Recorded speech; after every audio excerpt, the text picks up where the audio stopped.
So there are very few times when an IEM impress me or match my bias or match my preference.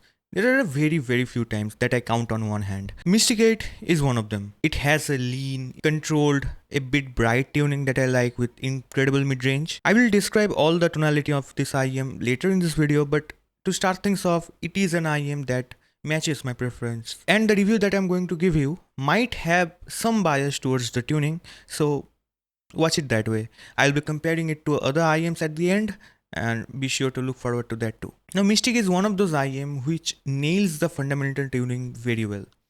It has bass, it is not much, it has that bass, it is not boomy, it is not exaggerated, it doesn't clutter the frequency response even a tiny bit. It is very linear, it is very fast, it is just ample. Being a BA IEM, it doesn't feels BA at all in the bass. It does delivers the punch, the grunt when you requires. It is not that rumbly to a point that it might feel very physical, that it will rattle your ears or brains out, but it is kinda safer approach to the mid-range. If the mid-range, because of the bass presentation, is crystal clear. The lower mids are not thin, they are a bit neutral, but they are not even a tiny bit thin. There is a mid bass bump, it packs the punch and all, and it just flows into the mid range with a very linear tonality. The bass though have a lot of resolution, a lot of details oriented factors, but the upfront nature of those things are not that much because the bass amplitude is not in your face. So it is not something that will give you a very rich or warm tuning or sound representation to enjoy with. But if you like something neutral, this IEM in the low end is pretty fantastic. Now coming to the mid-range, is full of details. The lower mid-range is neutral, the upper mid-range are neutral. Although in the upper mid-range, I did EQ the 3 kHz region a bit to give you a more organic feeling, because the upper mids were a bit there in your face. So I EQ'd that a bit to make the whole spectrum a bit organic, since the bass is not that much, so you have to play around with the treble a bit. Now the 1 kHz region is surprisingly there. It will make everything in the mid-range pop. Talk about texturing, talk about layering, talk about details, presentation of the instruments, everything is top notch in this area. Now for a $900, I don't know how much it would compete with other IEMs at that same price point, but for the presentation overall, it is quite a reference grade neutral IEM to begin with. Now coming to the upper mids, this is where it might get a bit hot for you. It is I can't say it is sibilant or something like that for me, but it was quite present there. If you don't like upper mid range, if you hate the 6K, 7K elevation, this might not be for you. It is a very forward representation. It is very engaging, enveloping experience in that region, and there is no way around it. Using the finally tips helps a lot, but it kind of clutters up the details or marks the resolution a bit. So upper mid-range is there, and it is not sibilant, it is very smooth, and female vocals just shine with this IEM, but it is not for treble sensitive people anyhow. Coming to the treble is like pure reference grade. It has air, it has extension, it has everything. Nothing is peeking out a bit too much, nothing is deep down. It is there, it is in your face, nothing is overshadowed by anything, and it's a completely different grade IEM. It is understandable that you might not like this IEM because it doesn't have that bass or warm factor, but if you chase for something neutral, a bit reference grade, a bit thin, this IEM is perfect. Although I've heard few reviewers who compare it to 650, I really don't agree with that. 600 or 650 on a good amp has that warm nature to the mid-range, which it doesn't.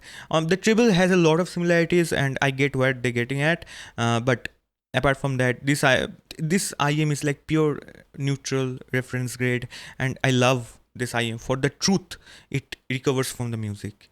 Not every recording will sound good with this, so it's a factor. Not every singer sounds good with this, but the things that sound good, that older things with a lot of dynamics, sound extremely well. Now coming to the technicalities department, again it is just pure straight near flagship grade experience. Although if you talk about flagships like Annihilator, it is not even close. But if you talk about something like Monarch Mark II, let me remember a few names. Twilight, this is up there. This will confidently compete with them a lot. Everything is good with this IEM. The soundstage is very vast. It is atmospheric. The layering is good. The imaging is precise. It is 360 degree and holographic. Resolution is extremely good for the price, and there is nothing to complain about with this IEM. Now at this point you could have gotten a really good idea about how this IEM might feel or how this IEM performs. Now let's jump to the comparisons and see how it competes with the other peers. First of all, I need to compare it with the Twilight. Although I like Twilight a lot more because of the mid-bass representation, it performs with every genre as well, which it doesn't. That's why I might pick Twilight a bit more. But there are things where Mysticate outperforms Twilight: the details, the resolution, the technicalities. Unless you are looking for a very holographic soundstage, Mysticate is straight away an upgrade. Now, if you talk about Prismatica, Prismatica is a very tough competition. Prismatica has a lot more bass. It is a bit safer in the upper mids, and there is that thing where it played safe with Prismatica. So if you need a very reference grade tuning, you have to get Mysticate, and if you want a thin sounding, clear, clinical IM with good bass and a researched upper mid range, you have to go with the Prismatica. Mysticate is pure reference grade, and if I had to choose between those, I might have chose Prismatica, but I can see a lot of people might choose Mysticate too because of the representation or the sheer tonality. If you talk about something like Supernova, Supernova is a bit different than the, what I can say, Mysticate, because it is very lush in the mid range. It is very, very organic. It is a differently tuned IM. It is not reference grade. The bass is there a lot more in the Supernova. Cantor, again, we can compare it with Cantor because Cantor is a lot more bassier IM. It has a lot more treble. The mid range is not as good as the Mysticate. If you compare it to RSV is a lot more safer. It has a bit more punchier bass, though resolution and everything is a lot better in the Mysticate. Now at the last, if we talk about, this is not Origin, I'm talking about Oracle Mark III. Origin is another thing. It is bassy and all. It doesn't, they are completely polar opposite sets. I don't mean to say Origin, but it was Oracle Mark III. Again, for conclusion, Mysticate is a very clear, clinical, thin, controlled reference grade IM, which matches my preference a bit much, and I might have a bias to it, and I surely recommend it a lot. Bye.